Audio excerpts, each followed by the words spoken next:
안녕하세요. 하늘가족 여러분. 반갑습니다. 넓은 그늘동산 라디오입니다. 올빵 인사드립니다. 12월의 마지막 주간을 향해 가는 2025년 12월 23일 화요일 아침이네요. 연말은 늘 돌아보고 점검하는 시간이죠. 오늘 말씀 역시 우리가 서 있는 자리를 깊이 점검하게 만듭니다. 그럼 이제 하나님께서 미가 선지자를 통하여 어떤 마음을 드러내셨는지 미가서 3장 1절부터 12절 말씀 묵상으로 함께 들어가겠습니다. 먼저 영국 역사가 액튼경의 이야기를 하고 싶습니다. 역사가 액튼경은 이렇게 경고했습니다. 권력은 부패하기 쉽고 절대 권력은 절대적으로 부패한다. 이 말은 단지 정치 철학의 명언이 아니죠. 인간 본성의 신학적 진단이기도 합니다. 권위가 신앙의 울타리 안에 들어오면은 그 권위는 섬김의 도구가 아니라 지배의 무기로 변하기 쉽다는 거죠. 미가가 살던 시대의 지도자들은 바로 그런 함정에 빠져 있었습니다. 그들은 하나님께 받은 권한을 백성의 유익이 아닌 자기 배를 채우는 수단으로 사용했습니다. 정의는 사라져버리고 예언은 타락하며 제사는 거래가 되어버렸죠. 하나님은 바로 이 현실을 더는 두고 보지 않으십니다. 자, 본문으로 들어가서 2절 말씀을 한번 볼까요? 선을 미워하고 악을 사랑하며 내 백성의 가죽을 벗기고 그 살을 그 뼈에서 뜯는 자들이라는 말씀이 나와요. 이 충격적인 표현은 단순한 과장이 아닙니다. 지도자들이 가난한 자들의 삶을 착취하고 그들의 생존을 갈갈이 찢어버린 현실을 묘사한 것이니까요. 그들은 하나님의 백성이라는 이름으로 정의 대신에 이익을, 섬김 대신에 허갑을 선택했습니다. 하나님은 말씀하십니다.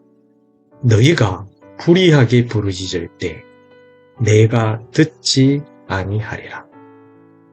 그들의 침묵은 곧 하나님의 침묵을 부르는 결과를 낳습니다. 이어서 5절 말씀을 보세요. 내 백성을 유혹하는 선지자들은 이에 물 것이 있으면 평강을 외치는 그 입에 무엇을 채워주지 아니하는 자에게는 전쟁을 준비하는도다. 이들은 말씀의 사람이 아니라 그냥 시장 사람이었습니다. 진리를 팔아먹고 예언을 장사하며 하나님의 이름으로 자신들의 배를 채웠죠. 하나님은 그들에게 밤이 너희에게 임하리라 라고 하십니다. 빛이 사라진 예언자, 하나님의 임재가 떠난 성직자는 세상에서 가장 어두운 존재가 됩니다. 반면에 미가는 이렇게 고백합니다. 오직 나는 여호와의 영으로 말미암아 능력과 정의와 용기로 충만해져서 그렇습니다. 참된 지도자는 권력의 편이 아니라 진리의 편에 서는 사람입니다. 그리고 10절 말씀을 보세요. 너희는 백성을 죽이고서 그 위에 시온을 세우고 죄악으로 터를 닦고서 그 위에 예루살렘을 세우고 성전조차 부패한 구조의 상징이 되어버린 것입니다. 하나님의 이름으로 세운 도시가 하나님 없는 권력의 중심이 되었기 때문에 그러나 하나님은 선언하십니다.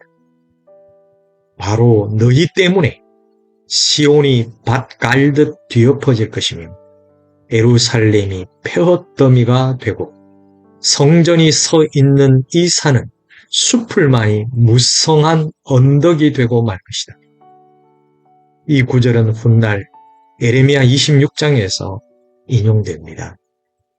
백성은 이 말씀을 듣고 미가를 돌로 치지 않았습니다. 왜냐하면 그들은 알았던 거죠. 하나님의 경고 속에 여전히 회복의 길이 열려 있다는 것을 말입니다. 사랑하는 여러분, 하나님은 각자에게 맡기신 자리에 따라서 권위를 주시고 능력을 주십니다.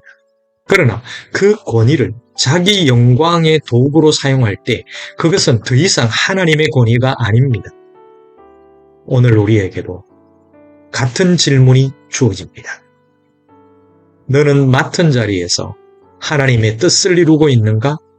아니면 너의 이름을 높이고 있는가? 신앙의 리더십은 화려한 언변이 아니라 정직과 경외의 삶으로 증명되는 것이잖아요. 하나님의 심판은 부패한 지도자를 향하지만 하나님의 소망은 여전히 의로운 남은 자를 통하여 이어집니다. 사랑하는 여러분들을 통하여 하나님의 소망이 계속 이어지는 역사가 있기를 주님의 이름으로 축원합니다. 기도하겠습니다. 사랑하는 주님, 맡은 자리마다 정의와 겸손이 흐르게 하옵소서. 진리를 팔지 않고 권력을 두려워하지 않으며 오직 주의 말씀을 경외하게 하옵소서. 하나님이 세우신 질서를 무너뜨리는 불의 속에서도 의롭게 서는 믿음을 주시옵소서. 예수님의 이름으로 기도드립니다. 아멘. 하늘가족 여러분, 오늘 말씀은 좀 무거웠지만 무너진 시대 속에서도 하나님은 여전히 의로운 사람 하나를 통하여 역사를 새롭게 하신다는 희망의 메시지를 품고 있습니다. 여러분 잘 아시겠죠? 그 자리가 바로 여러분의 자리가 되기를 축복합니다. 자, 오늘 마무리하면서 함께 들을 찬양은요, 축복합니다입니다. 여기까지 넓은 그늘동산 라디오 폴빵이었습니다. 내일도 하나님의 넓은 그늘 아래서 다시 뵙겠습니다. 평안한 하루 보내세요. 샬롬.